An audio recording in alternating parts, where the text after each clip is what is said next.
Welcome to Toto TV.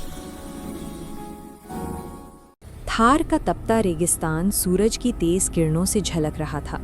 रेत के हर जर्रे में जैसे आग जल रही हो। इसी दरमियान एक लंबा चौड़ा ऊंट आहिस्ता आहिस्ता चल रहा था। उसकी आंखों में थकान और मुंह सूखा था। कदम आहिस्ता थे लेकिन इरादा मजबूत था। अचानक झाड़ियों में हल्की सरसराहट हुई। एक चालाक सियार बाहर निकला। उसकी आंखों में शरारत और मुंह पर हल्की मुस्कुराहट थी। अरे, इतने बड़े महाराज इस धूप में अकेले? पानी की तलाश है क्या? ऊंट ने थकी हुई आवाज में कहा। हाँ, कई कोस चल चुका हूँ। ताकत जवाब दे रही है। पानी की तलाश है। सियार ने सरगोशी की। अरे, यही तो मेरी खासियत है। मैं तुम्हें पानी तक ले जा सकता हूँ। मेरे साथ चलो। ऊंट ने थोड़ी हिचकिचाहट के बाद मान लिया। दोनों साथ चल पड़े। चलते चलते वो एक छोटी सी झील के पास पहुंचे। पानी साफ और ठंडा था। किनारे कुछ दरख्तों की छांव थी। शुक्रिया भाई, ऊंट ने कहा। आज तुमने मेरी बड़ी मदद की। सियार मुस्कुराया। दोस्ती निभाओ, शुक्रिया नहीं। लेकिन उसकी आंखों में एक चुप सी शरारत झलक रही थी। इसी वक्त एक कौवा उड़ता हुआ आया। सियार को नया साथी मिल गया। चुप रहो कौवा, हर बात को उड़ाकर मत दिखाओ, सियार ने जवाब दिया। झाड़ियों से एक छोटा खरगोश भी बाहर आया। वाह, आज तो सियार की बहार है। बड़ा साथी मिला है। लगता है कोई नई चाल चलने वाली है। रात धीरे धीरे छा गई। सियार ने ऊंट को पास बुलाया। चलो, एक खेत में चलते हैं। वहाँ मीठे तरबूज लगे हैं। हम आधा आधा खाएंगे। किसी के खेत से चोरी करना सही नहीं, ऊंट ने एहतियात से कहा। थोड़ी सी ही खाएंगे, भूख मिट जाएगी। किसान को ज्यादा फर्क नहीं पड़ेगा, सियार ने मनाने की कोशिश की।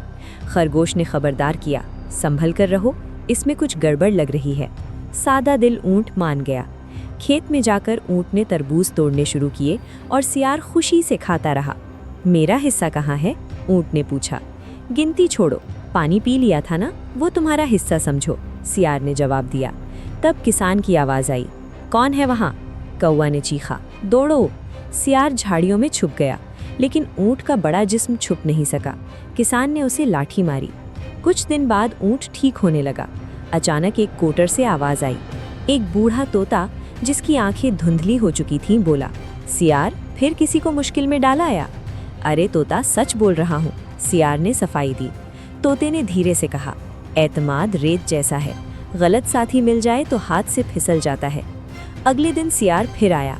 दोस्त, ऊंट दरिया के पास चले, वहाँ पानी और फल हैं। मुझे शक है, ऊंट ने कहा। लेकिन ऊंट ने सोचा कि शायद सियार बदल रहा है। दरिया तक पहुंचकर सबने पानी पिया और फल खाए। सियार अकेला जाकर सबसे ज्यादा फल खाया। कौवे ने देखा और खबरदार किया। सियार ने ऊंट को दरिया के पार ले जाने का मंसूबा बनाया। मैं तुम्हारी पीठ पर बैठ जाऊंगा। ऊंट ने धीरे धीरे पानी में कदम रखा। पानी गहरा था। ऊंट लड़खड़ाया। सियार की आंखें जल उठीं। कौवा और खरगोश किनारे से चिल्लाए, संभल कर। दरिया के बीच सियार ने गाना शुरू कर दिया। ऊंट डगमगाया और जोर जोर से आवाज निकालने लगा। शोर पानी पर गूंज गया। सियार दरिया में गिर गया। गांव वाले दौड़ पड़े। सियार जान बचाकर भागा और ऊंट महफूज दूसरी तरफ पहुंच गया। आज तूने बुरा नहीं किया, सिर्फ सियार को उसके आवाल का नतीजा दिया, ऊंट ने कहा। सियार थककर झाड़ियों में बैठ गया। पहली बार उसे अपनी चालाकी पर शर्म महसूस हुई। मैं कोशिश करूंगा, सियार ने धीरे कहा। ऊंट ने सिर हिलाया और आगे बढ़ा। बाकी सब उसके पीछे चले। सियार अकेला रह गया, लेकिन पहली बार उसने महसूस किया कि चालाकी और दोस्ती साथ नहीं चल सकती। दोस्त वही है जो मुश्किल में साथ दे।